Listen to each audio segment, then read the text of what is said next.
Hello Stockian, मैं हूं Mohit Pathak, founder Stockia and thank you for watching this video. और अगर आप इस वीडियो के माध्यम से मेरे चैनल से पहली बार जुड़ रहे हैं तो चैनल को जरूर सब्सक्राइब कर लीजिएगा एंड बेल आइकन को भी दबा के रखिए ताकि नई वीडियो की नोटिफिकेशन आपको हमेशा मिलती रहे। मैं आपके लिए डेली बेसिस पे प्री मार्केट के वीडियोस लाता रहता हूं जिसमें हम सब ये डिस्कस करते हैं कि अगले दिन निफ्टी बैंक निफ्टी में क्या ट्रेड करना है, किस तरीके से ट्रेड करना चाहिए।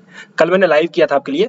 सो कल के वीडियो में हमने जो डिस्कस किया था, हमने ये प्लान किया था कि जो डेट सेलिंग का जो मार्केट में व्यू था वो पॉजिटिव था। जो यूएस का डेट सेलिंग का जो साइन हो गया था, तो मार्केट उसकी वजह से पॉजिटिव न्यूज की वजह से गैप अप खुला, बट मार्केट सस्टेन नहीं कर सका। तो मैं प्रॉपर उस पर डिस्कस करने वाला हूँ। और हमारा जो प्लान था, इसके ऊपर बाइंग का प्लान था और इसके नीचे जो था वो सेलिंग का प्लान था। तो नीचे का सेलिंग का प्लान हुआ नहीं, ऊपर बाइंग का प्लान बना है। तो मैं प्रॉपर डिस्कस करता हूँ कि हमने किस तरीके से ट्रेड किया, फिर करना चाहिए था, और हमने जो प्लान किया था वो सही हुआ या फिर नहीं गया। और आपके लिए अगर ये वीडियोस मैं जो डेली बनाता हूँ अच्छे लग रहे हैं तो आप इसको जरूर लाइक करा करिएगा और अपने दोस्तों के साथ भी जरूर शेयर करिए। इससे क्या होगा कि ये चैनल ज्यादा लोगों तक पहुंचेगा और ज्यादा लोगों को इसका बेनिफिट हो सकेगा। और वीडियो को लाइक जरूर करिए। हाँ, साथ ही आप मेरे टेलीग्राम चैनल को भी ज्वाइन कर लीजिए। इससे क्या होगा कि मैं जो अपडेट्स होते हैं ना वीडियो से रिलेटेड, तो जो अपडेट होते हैं मैं यहाँ पे देता हूँ। तो आपको पर्टिकुलरली वीडियो प्लस उससे जुड़ी हुई कोई अपडेट या फिर मुझे कोई अच्छी अपॉर्चुनिटी दिखाई देती है, जैसे इलेक्ट्रा का मैंने आपके साथ चार्ट शेयर किया था, वो चार्ट लगभग 778 पे शेयर किया था, आज इसने 820 का हाई मारा है। तो ऐसे बेनिफिट्स जो मिलेंगे आप यहाँ पे लाइव अपडेट जो रहती है, मतलब स्टॉक्स की अच्छी अपॉर्चुनिटी, तो उसके लिए आप जो है कि इसको जरूर ज्वाइन करके रखें। इसके लिंक इसी वीडियो के कमेंट बॉक्स में है, डिस्क्रिप्शन बॉक्स में भी है। और अगर लिंक ना काम करे तो सिंपली टेलीग्राम पे जाइए, स्टॉक या इन्वेस्ट सर्च करिए और आप उसको ज्वाइन कर लीजिए। चलिए, सो निफ्टी में अब हम क्या करेंगे, बट उसके पहले हमने क्या प्लान किया था। तो हमारा इसके ऊपर बाइंग का प्लान था, क्योंकि हमने ये प्लान क्लियर था कि इसके ऊपर जाएगा तो शॉर्ट कवरिंग चालू हो जाएगी। लेकिन मैंने ये भी बताया था कि जो असली शॉर्ट कवरिंग चालू होगी वो इसके ऊपर चालू होगी। तो यही आपका एक रेजिस्टेंस जोन था, वो अभी भी है 650। ये आपको याद होगा 18,650। मैंने अपने वीकली एनालिसिस में भी डिस्कस किया था कि 18,650 स्ट्रॉन्ग रेजिस्टेंस है। और डेली के जो प्री मार्केट के वीडियोस है उसमें भी मैं डिस्कस करता हूं, और हर बार उसी जगह पे आकर के मार्केट रेजिस्टेंस ले रहा है। तो ये स्ट्रॉन्ग रेजिस्टेंस है, जब तक ये नहीं टूटेगा तब तक मार्केट फर्दर ऊपर नहीं जाएगा। अगर यहां से मार्केट जाने का ट्राई करेगा तो, या फिर मार्केट अगर नीचे जाएगा, पुल बैक लेगा, फिर उसके बाद कोई अच्छा प्राइस एक्शन बनाएगा तो फिर ऊपर जाएगा, तो अलग बात है। लेकिन अभी के लिए अगर मार्केट यहीं से ऊपर जाना चाहता है तो इसको इस लेवल को क्रॉस जरूर करना पड़ेगा, यानी कि इसको ब्रेक जरूर करना पड़ेगा, वो भी बड़े time frame, that means 15 minute और आधे घंटे 1 घंटे का टाइम फ्रेम पर। ओके, या फिर डेली बेसिस पे क्लोजिंग होनी चाहिए इसके ऊपर। सो जब तक इसके ऊपर नहीं जाएगा तब तक नहीं जाएगा। सो हमारी प्लानिंग थी कि इसके ऊपर हम बाई करेंगे। तो यहाँ पे देखिए आपका खुलते ही तो कोई सेटअप बनेगा नहीं, नीचे आया तो यहाँ पे आप रिएक्शन देख करके या फिर एक बुलिश कैंडल देख करके आप ट्रेड करोगे, तो ये आपका बाई का एक ट्रेड मिला होगा। इसके अलावा इसमें अगर देखें तो कोई दूसरा ट्रेड है नहीं, क्योंकि हमारा सेलिंग का प्लान था ही नहीं। निफ्टी की बात करें तो, अब बैंक निफ्टी की बात करें अगर, तो बैंक निफ्टी हमारा जो प्लान था इसके ऊपर बाइंग का, तो यहाँ पे देखो आपका पहली बुलिश पिन बार बन गई। तो आपने अगर बुलिश कैंडल देख करके पहला ट्रेड किया होगा तो आपको ये छोटा सा टारगेट मिला होगा ऊपर की तरफ 100-200 पॉइंट का। 200 का हमारा टारगेट था, 200 का टारगेट लगभग हो गया। उसके बाद 300 का टारगेट था, बट शॉर्ट कवरिंग होगी तो मैं आपको डेटा भी बताता हूँ और लाइव मार्केट में आप कैसे ये सब चीजें देख सकते हो वो भी बताता हूँ। तो सिंपली इसके ऊपर जाने का हमारा प्लान था, बट वो बैंक निफ्टी में उतना अच्छा गया नहीं। आपने अगर बाई द डिप का सेटअप लगाया होगा तो परफेक्ट था, बट बैंक निफ्टी में भी उतना परफेक्ट नहीं गया। अब इसके पीछे का रीजन क्या है, तो इसके पीछे का रीजन ये है कि अगर आप निफ्टी को देखोगे तो निफ्टी एचडीएफसी बैंक और एचडीएफसी वजह से नीचे गया। बाकी के स्टॉक्स जो बुलिश थे उन्होंने तो सपोर्ट किया, जैसे कि आपके एक्सिस ने सपोर्ट किया और आपके आईसीआईसीआई ने भी थोड़ा सा सपोर्ट किया।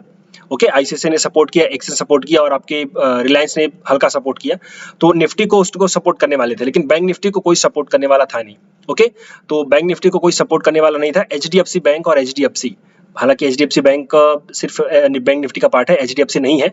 लेकिन जो एचडीएफसी बैंक है ये काफी अच्छा वेटेज रहती है, तो इसकी वजह से ये आपका देखिए ये बेरिश थी, तो बैंक निफ्टी आपका ऊपर नहीं उठ पाई। सो अल्टीमेटली जो था ये पूरा व्यू एक तरीके से खिचड़ी थी। मतलब मार्केट में जो हमारी एक्सपेक्टेशन थी कि प्रॉपर बुलिश होगी, शॉर्ट कवरिंग आएगी, बट वो आई नहीं। क्यों? क्योंकि ये एचडीएफसी बैंक और एचडीएफसी ने इसको कहते हैं रंग में भंग डाल दिया।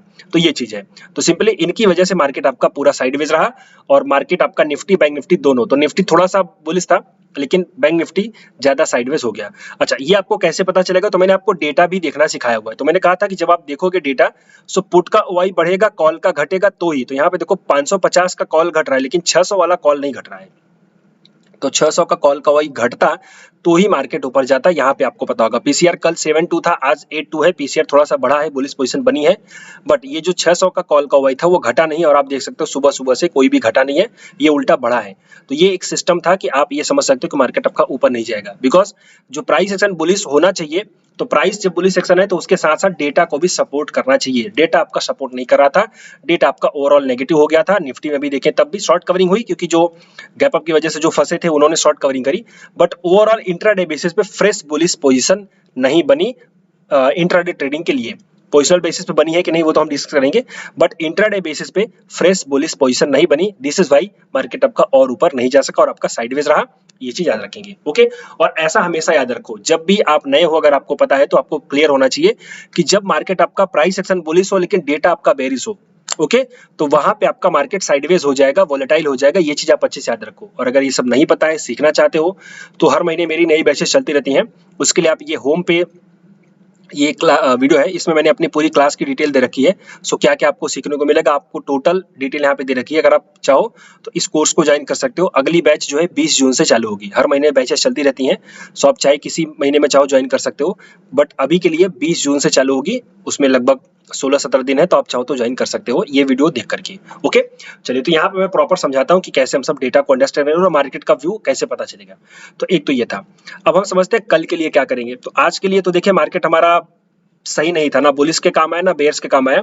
बेयर्स ने अगर ऊपर से शॉर्ट किया होगा तो उनके काम में आया, बट अल्टीमेटली देखें तो किसी के काम नहीं आया, साइडवेज था। कल के लिए क्या सोचेंगे, तो कल के लिए सोचने से पहले हम डेटा देख लेते हैं कि आज के लिए दिन डेटा क्या बना। तो पीसीआर हमारा थोड़ा सा बड़ा है, लेकिन पीसीआर अभी भी 8 है, तो ये सेल ऑन राइज यानी कि मतलब इन शॉर्ट के समझो कि सेलिंग का ही सिस्टम दे रहा है। और अगर पीसीआर 8 का है तो मैं 8 और 1 इसके बीच में पीसीआर को वोलेटाइल ही मानता हूं, यानी कि मार्केट हमारा वोलेटाइल रहेगा। तो आज के डेटा के हिसाब से मार्केट हमारा कल भी वोलेटाइल रहने की उम्मीद है। मार्केट में कोई बड़ा ट्रेंडिंग मूव नहीं आने वाला है, बट अगर ट्रेंडिंग मूव आने वाला होगा तो कैसे पता चलेगा। सो उसके लिए सपोर्ट रेजिस्टेंस देख लेते हैं। तो सबसे पहले हमारे पास जो स्ट्रॉन्ग सपोर्ट है वो 18,500 का है और 18,600 का रेजिस्टेंस है, बट मैं अब रेजिस्टेंस लेता हूँ 18,700 को। सो 18,700 का हमारा रेजिस्टेंस है और यहाँ पे देखिए आप 600 का हमारे पास तो रेजिस्टेंस है ही। और यहाँ पे आप अगर देखेंगे तो यहाँ पे 500 पे कॉल का ओवाई अभी भी यहाँ पे बढ़ा हुआ है, ओके। ओवरऑल कॉल चेंज हुए हैं, बट उतनी शॉर्ट कवरिंग नहीं हुई है। अभी भी यहाँ पे कॉल के शॉर्ट सेलर्स हैं, तो जब तक ये लोग इसको छोड़ेंगे नहीं तब तक और फर्दर बुलिशनेस आएगी नहीं। तो हमें कल देखना क्या है, हमें कल एक तो ये देखना है कि मार्केट हमारा 18,600 के ऊपर जाने लगे और उस टाइम पे कॉल का ओवाई कम होने लगे तथा पुट का ओवाई बढ़ने लगे 18,550 पे भी 18,500 पे भी, तो हम समझेंगे कि हमारा मार्केट ऊपर जा सकता है। लेकिन अगर कल मार्केट नीचे का प्राइस एक्शन बनाए, नीचे की तरफ जाने लगे और कोई बेयरिश प्राइस एक्शन बनाए, उस टाइम पे 18,500 का पुट का ओवाई कम होने लगे, कॉल का ओवाई बढ़ने लगे और यहाँ पे 600 पे भी पुट का ओवाई कम होने लगे और कॉल का ओवाई बढ़ने लगे, तो हम ये समझेंगे कि मार्केट हमारा जो है कि ये वोलेटाइल ये ट्रेंडिंग मूव दे सकता है नीचे की तरफ, ओके। तो बेयरिश हम फर्दर कब होंगे, जब हमारा पुट का ओवाई गिरेगा कॉल का बढ़ेगा तब, और फर्दर बुलिश तब होंगे जब कॉल का गिरेगा और पुट का बढ़ेगा तब। तो ये मैंने आपको डेटा बता दिया। अभी के हिसाब से जो पीसीआर है आपका वोलेटाइल की तरफ इशारा कर रहा है, तो हमें प्राइस एक्शन देख करके ट्रेड करना पड़ेगा, ये चीज याद रखिए। तो अब हम यहाँ पे सेटअप अगर देखें तो 15 मिनट का टाइम फ्रेम मैं आपको दिखाना चाहूंगा। देखिए, ये मैं निफ्टी का कैश का लेवल आपके साथ डिस्कस कर रहा हूँ, आप इसको जरूर याद रखिएगा। सिंपली देखिए, मार्केट हमारा यहाँ पे रेजिस्टेंस लिया था, तो अभी ये जो एरिया है ये सपोर्ट का काम करेगा अल्टीमेटली, ओके। बट ये थोड़ा शुरू होगा यहाँ से, तो यहाँ से लेकर के यहाँ तक, तो ये कि गैप भी है, तो हो सकता है गैप भी फिल करे। सो इस एरिया में अगर आने के बाद मार्केट आपका कोई भी बाई का रिवर्सल देता है तो आप बाई करने का प्रयास करोगे, ओके। बाई करने का प्रयास करोगे, उसी का लो स्टॉप लॉस रहेगा। टारगेट आपका हो जाएगा ये 627 का और ऊपर की तरफ ये वाला। और अगर ये ब्रेकआउट होगा तो फिर फर्दर अप मूव मिलेगा, बट आप यहाँ पे टारगेट एक बार बुक कर लेना, बिकॉज डेटा जो है बेरिश डेटा जो है आपका ये वोलेटाइल की तरफ इशारा कर रहा है। तो ये पहला एक ट्रेड होगा। कहाँ पे पहला हमारा जो ट्रेड होगा वो होगा यहाँ पे, सिंपली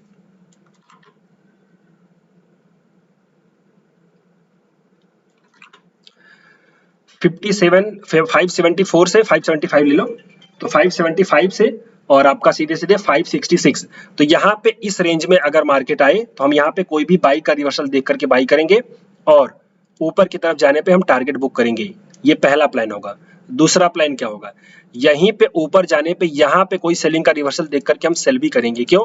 क्योंकि यहाँ पे सेलिंग बनी हुई है। यहाँ पे देखो सिंपली, यहाँ पे मार्केट सेलिंग का रेजिस्टेंस, यहाँ पे रेजिस्टेंस, यहाँ पे रेजिस्टेंस, तो ये जो एरिया है ये आपका अभी भी रेजिस्टेंस का काम करेगा। तो जो कि शुरू हो रहा है 614, तो यहाँ पे आप टारगेट एक बार बुक कर लोगे। यहाँ पे बाई करने के बाद ये छोटा सा टारगेट, आपको छोटे छोटे टारगेट के लिए ट्रेड करना पड़ेगा। तो यहाँ पे आप अगर बाई करोगे तो आप यहाँ पे आकर के टारगेट एक बार बुक कर लेना जरूर। और अगर कोई सेलिंग का सिग्नल मिले तो आप सेल्स भी करोगे। तो सेल कहाँ से करोगे, ये आपका लेवल शुरू होगा 615 से लेकर के 630 तक, तो 615 से लेकर के 18,615 से लेकर के 630 तक, यहाँ पे अगर कोई सेलिंग का रिवर्सल मिले, रिजेक्शन मिले, तो आप यहाँ पे शॉर्ट करोगे और फिर नीचे की तरफ टारगेट आपका यही वाला हो जाएगा। तो ये आप छोटे छोटे ट्रेड्स के लिए यहाँ पे एक नीचे से बाई और ऊपर से सेल कर सकते हो, बिकॉज जो आपका प्राइस सेक्शन है वो अभी भी वोलेटाइल का इशारा कर रहा है और अभी जो ये प्राइस सेक्शन बना है वो भी आपका वोलेटाइल ही बना है। ओके, फर्दर हम कैसे स्ट्रॉन्ग बेरिश और बुलिश होंगे, तो फर्दर हम बुलिश होंगे इसके ऊपर जब तक नहीं जाएगा और अभी भी 650 का लेवल उसको तोड़ना पड़ेगा, तो इसको तोड़ने के लिए अच्छे से ऊपर जाएगा तभी हम इसके ऊपर फर्दर बुलिश होंगे, और जब तक इसको नहीं तोड़ेगा तब तक इसके नीचे बेरिश नहीं होंगे, ये बात आप याद रखिए। ओके, तो ये हमारा निफ्टी का सेटअप है। अब हम चलते हैं बैंक निफ्टी को डिस्कस कर लेते हैं। बैंक निफ्टी को अगर हम देखें तो डेटा हमारे पास जो ना है वो अभी बना है 44,100 का हमारे पास, सॉरी 44,000 का हमारे पास सपोर्ट है। सो 44,000 का हमारे पास सपोर्ट है और 44,000 में कॉल का अनवाइंडिंग भी हुआ है, यानी कि शॉर्ट कवरिंग भी हुई है। ओके, बट चूंकि HDFC बैंक आपका बेरिश था तो इसकी वजह से, और कोटक भी आपका बेरिश था, तो मार्केट आपका ऊपर जा नहीं सका, वो दिक्कत उसमें रही। तो सिंपली अल्टीमेटली हम देखते हैं तो क्या बना है। तो मैंने यहाँ पे आई थिंक बुलिश पोजीशन भी आपको दिया हुआ है। ओके, बैंक निफ्टी में बुल कॉल स्प्रेड यहाँ पे, तो बुल कॉल स्प्रेड मैंने अभी भी इसमें बना रखा है। इसमें लग रहा है मुझे कि थोड़ी सी उम्मीद रहेगी, क्योंकि बैंक निफ्टी थोड़ी सी आज इंटरडे में भले बेरिश थी बट ओवरऑल वो बुलिश है। तो ओवरऑल आप देख सकते हो कि 44,000 में भी यहाँ पे शॉर्ट कवरिंग हुई है। 44,100 और 44,100 एंड 200 पे यहाँ पे कॉल का एडिशन हुआ है, बट अल्टीमेटली ये अगर सपोर्ट है तो कल अगर ऊपर जाएगा तो ये ऊपर जा सकता है और ज्यादा। बट अब आपको एक चीज ये भी याद होगी कि मैंने आपको वीकली एनालिसिस में मैंने आपको बताया था कि ऑप्शंस बाइंग किया गया है। ओके, आपको अगर डेटा याद हो तो ऑप्शंस बाइंग यहाँ पे मैं देख लेता हूँ, डेटा आपको दिखा देता हूँ फिर से। तो कोई ये सब चीजें है ना, याद रखा करो, भूला मत करा करो। निफ्टी को बाद बैंक निफ्टी देख लेते हैं, निफ्टी में ही देख लेते हैं तो ओवरऑल हमें पता चल जाएगा। FIS का डेटा, FIS के डेटा से हमें पता चल जाएगा। ये देखिए कल भी 14,000 करोड़। सो 14,000 करोड़ यानी कि सेकंड जोन के अंदर 14,000 करोड़ का यहाँ पे बाइंग हुआ है। तो ऑप्शंस बाइंग कब होती है? ऑप्शंस बाइंग तब होती है जब मार्केट में आपके जो FIS है उनका व्यू क्लियर नहीं होता, वो अपनी पोजीशंस को हेज करते हैं। तो यहाँ पे चूंकि पुट का OI यहाँ पे आपको जो ज्यादा दिख रहा है ना, ये हो सकता है कि ट्रेडिंग पोजीशन हो, यानी कि पुट बाई किया गया हो। समझ रहे हो? ये सब चीजें जो होती है ना, ये सब मैं अपने क्लासेस में सिखाता हूँ और इसके लिए थोड़ा सा अलग से लॉजिक लगाना पड़ता है। सो यहाँ पे आपका ऑप्शंस बाई किया गया है, पहला पॉइंट है। 14,000 करोड़ की बाइंग हुई है, यहाँ पे देख सकते हो इजीली ऑप्शन का इंटरेस्ट। तो यहाँ पे जो पुट का ओपन इंटरेस्ट है, ये हो सकता है कि बाइंग की पोजीशन क्रिएट करी गई है। तो अब हम इसको अगर पुट का ओपन इंटरेस्ट देखेंगे और बोलेंगे भैया ये सपोर्ट है और ऊपर जाएगा इसके, तो ये थोड़ा सा गलत डिसीजन होगा। समझ रहे हो? तो इसको हम कैसे समझेंगे? तो अभी के हिसाब से, ये इसके हिसाब से, चूंकि इसके हिसाब से लग रहा है कि हो सकता है ये हमें बेरिश पोजीशन दिख सके, बट यहाँ पे मैंने आपको बाई करने का कॉल भी दिया है। तो जो रूल्स है, मैं रूल के अकॉर्डिंग चल रहा हूँ। जो रूल है प्राइस सेक्शन का और जो डेटा का रूल है उसके हिसाब से चल रहा हूँ। हो सकता है ये प्रॉफिट दे जाए, बट ऐसा हो सकता है कि कल इस चीज की वजह से ये आपका जो बुल कॉल स्प्रेड है इसमें नुकसान होने का चांस रहे। बट अल्टीमेटली कल मैं अपडेट करूंगा कि कैसे ट्रेड करना है। ओके, सो देखो हमें ट्रेड तो करना पड़ेगा, बिना ट्रेड किए तो हम छोड़ नहीं सकते। सो दोनों चीजें हैं, हमें इसको अंडरस्टैंड करना चाहिए। फिलहाल तो एक जो बाइंग हुई है यहाँ पे और यहाँ पे जो हमें ओपन इंटरेस्ट दिखाई दे रहा है, इसके हिसाब से ऐसा हो सकता है कि ये पुट की बाइंग पोजीशन क्रिएट करी गई है, मार्केट को नीचे ले जाकर के प्रॉफिट कमाने का चांस है उनका। पहला पॉइंट हो गया। दूसरा पॉइंट, ये अगर जनरली बाइंग मूव होगी, बुलिश मूव होगी, जनरली अगर बुलिश मूव होगी तो हमारा बुल कॉल स्प्रेड हमें प्रॉफिट देगा। ओके, तो अब हमें इसमें ट्रेड कैसे करना है? तो सिंपली अभी के हिसाब से जो हमारे पास सपोर्ट दिखाई दे रहा है वो 44,000 का ही दिखाई दे रहा है और जो रेजिस्टेंस दिखाई दे रहा है वो 44,200 का दिखाई दे रहा है। तो हमें इसमें कल देखना क्या है। कल अगर मार्केट नीचे आने लगे और यहाँ पे पुट का OI कम होने लगे, तो दैट मीन्स वहां पे पुट के प्रॉफिट्स बुक हो रहे हैं, प्रॉफिट बुकिंग हो रही है, तो वहां पे कोई भी बुलिश रिवर्सल देख करके हम बाई जरूर करेंगे। ये बात याद रखें, क्योंकि पुट को बाई कर रहे हैं तो मतलब वहां से फिर से वो फ्रेश पोजीशन बना सकते हैं बाई की साइड पे। ओके, तो कल अगर मार्केट नीचे जाए और पुट का OI कम होने लगे, कॉल का बढ़ने लगे, सॉरी कॉल का ना बढ़े, सिर्फ पुट का कम हो, कॉल का ना बढ़े, बट ऐसा बहुत ही कम होगा। मैं आपको थोड़ा कंफ्यूज नहीं करना चाहता, बट इसको लिखना पड़ेगा रूल्स को। तो पहला पॉइंट है कि अगर 44,000 के मार्केट नीचे जाए, ओके, 100 पॉइंट 200 पॉइंट नीचे जाए और वहां पे पुट का OI कम हो जाए, तो आप ये समझोगे कि यहाँ पे पहली बात तो शॉर्ट कवरिंग जिन्होंने करी थी उनका लॉस हो रहा है, बट ये जो ट्रेडिंग की पोजीशन बनाई है उसमें प्रॉफिट होगा। ये पहला पॉइंट है। लेकिन अगर कल मार्केट 44,000 के ऊपर टिक करके ऊपर जाने का प्रयास करे और उस टाइम पे ये पुट का ओपन इंटरेस्ट और बढ़े, 44,100 का पुट का ओपन इंटरेस्ट भी और बढ़े, तो समझो आप मार्केट आपका और ऊपर जा सकता है और फिर वो अच्छी रैली आपको देगा। ओके, क्योंकि ऊपर की तरफ रेजिस्टेंस जो है उतना स्ट्रांग नहीं है, सिर्फ दोनों साइड पोजीशन बनाई गई है, बट उतनी अच्छी रैली मतलब उतना स्ट्रांग नहीं है कि भाई कहीं नहीं जाएगा। तो ये हमें बैंक निफ्टी से पता चला है। तो अल्टीमेटली फाइनल व्यू क्या है? फाइनल व्यू हमारा ये है कि कल हम प्राइस एक्शन को देखेंगे और उसके हिसाब से डिसाइड करेंगे। अगर मार्केट ऊपर जाएगा तो उस टाइम पे हमें देखना है कि ये पुट का ओआई और बढ़ रहा है कि नहीं, यहाँ पे 44,100 और 200 पे भी पुट का ओआई बढ़ रहा है कि नहीं, हमें इसको ध्यान देना है। और अगर कल मार्केट नीचे जाने लगे तो उस टाइम पे हमें देखना है कि पुट का ओआई कम हो रहा है कि नहीं। ओके और अगर कम हो रहा होगा तो फिर भी हम बाई का सेटअप देख करके कोई बाई का पोजीशन ही बनाएंगे, अगर कॉल का ओआई ज्यादा नहीं बढ़ेगा तब। ओके मैं अपडेट्स दूंगा, आप लोग वहां पे रहिए। तो अब एक बार चलते हैं बैंक निफ्टी के सेटअप को देख लेते हैं। तो बैंक निफ्टी का सेटअप क्या बोल रहा है हमारा? तो बैंक निफ्टी का जो सेटअप है 15 मिनट का कैश का लेवल मैं आपको बता रहा हूँ। तो ये देखो,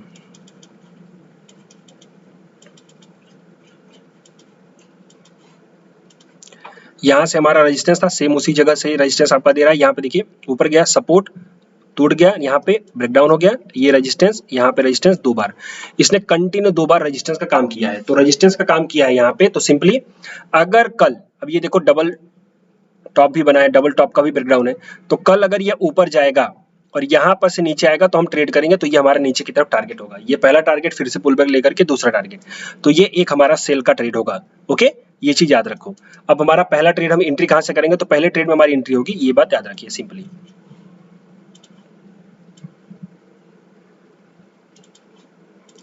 तो ये लेवल्स आपका शुरू हो रहा है 44,160 से लेकर के 44,100 44,200, तो 160 से लेकर के 200 इस एरिया में अगर फ्लैट खुलता है और ऊपर जाता है, कोई सेलिंग का रिवर्सल आता है, तो आप सेलिंग का रिवर्सल देख करके सेल करोगे।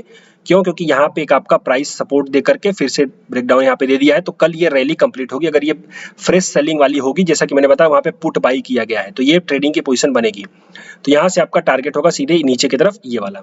ओके ये पहला पॉइंट है। लेकिन अगर कल मार्केट गैप डाउन खुल जाए, तो सीधी सी बात मैंने कहा, अगर गैप डाउन खुल जाए तो ये जो प्रॉफिट की पोजीशन, ये जो पुट की बाइंग पोजीशन बनाई होगी ना, इसको ये लोग तुरंत शॉर्ट कवर, मतलब तुरंत प्रॉफिट बुक कर लेंगे। ओके तो अगर गैप डाउन खुल जाता है तो ये लोग प्रॉफिट बुकिंग कर लेंगे, तो फिर हमें बुलिश पोजीशन प्ले करना है, क्योंकि एक बार पुट की पोजीशन उनकी हट जाएगी तो फिर वो लोग क्या करेंगे, बुलिश पोजीशन क्रिएट करेंगे इंट्राडे बेसिस पे। ओके तो अब हम इसको कैसे ट्रेड करेंगे? तो अगर मार्केट हमारा यहाँ पे 960 के आसपास खुल जाता है कहीं पे, तो इस पे खुलने के बाद यहाँ पे कोई भी बुलिश का पोजीशन देखने के बाद गैप डाउन अगर खुलता है, तो बुलिश पोजीशन है पहले 5 मिनट की कैंडल बुलिश, तो हम बाई करेंगे। हमारा पहला टारगेट सीधे सीधे हो जाएगा 160 का, यहाँ तक। ओके तो ये चीज आप याद रखो, गैप डाउन खुलेगा तो बाई हमें करना है कोई भी बुलिश सेटअप देख करके, और अगर फ्लैट खुल के ऊपर जाता है तो यहाँ पे तो हमें शॉर्ट करना है, ये पॉइंट हो गया। लेकिन अगर, हालांकि उतना स्ट्रांग मुझे लग नहीं रहा है, तो कल जो आपका मार्केट होगा ना, ये लगभग इस रेंज के, और लगभग अगर मैं दूं आपको तो ये चीज भी आप याद रखोगे, क्योंकि वॉलेटाइल भी इशारा कर रहा है, तो इस रेंज के ये आपका हो गया फाइनल, इस रेंज के जो कि आपका 44,300 और इसके नीचे, इसके बीच में ही मार्केट आपका इधर उधर घूमेगा। तो आप अगर चाहो तो ये स्ट्रैंगल बना सकते हो, ये चीज आपके लिए सही रहेगा। बट यहाँ पे दो मैंने सेटअप दिया है, इसके अलावा मुझे कोई प्राइस एक्शन दिखाई नहीं दे रहा है। अगर मुझे मिलेगा तो मैं लाइव मार्केट में आपके साथ शेयर करूंगा। ओके तो प्रॉपर मैं बताऊंगा कि स्ट्राइक के साथ क्या बाई करना है, क्या सेल करना है। बट अल्टीमेटली अभी के लिए इतना ही। और अगर आपको ये अच्छा लगा हो, एनालिसिस अच्छी लगी हो, नॉलेज बढ़ा हो, तो जरूर आप इसको लाइक जरूर करिए, शेयर करिए अपने दोस्तों के साथ। Thank you and wishing you all the best.